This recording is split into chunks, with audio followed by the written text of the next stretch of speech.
खाती कान तरसता अखिया फर फर फरकता हो करे जवा पर मोद धड़कता।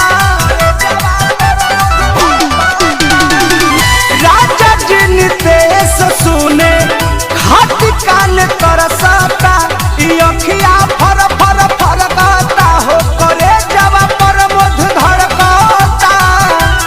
कही दो प्यार से तू लभियो न बढ़ता।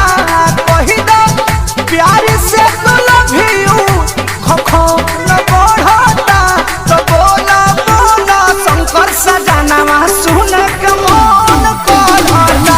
कई बड़ी सबला हे बालम जी सुन के मन करता।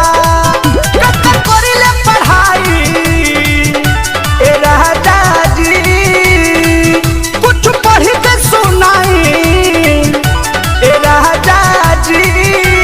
राउर मीठी मीठी बोलिया पसंद पड़ता।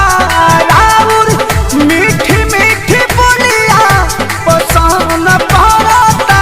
तो इंग्लिश बोला ऐसा जानवा सुने के मन करता। तो बोला बोला हे बालम जी सुने के मन करता। बोल दीजिए ना।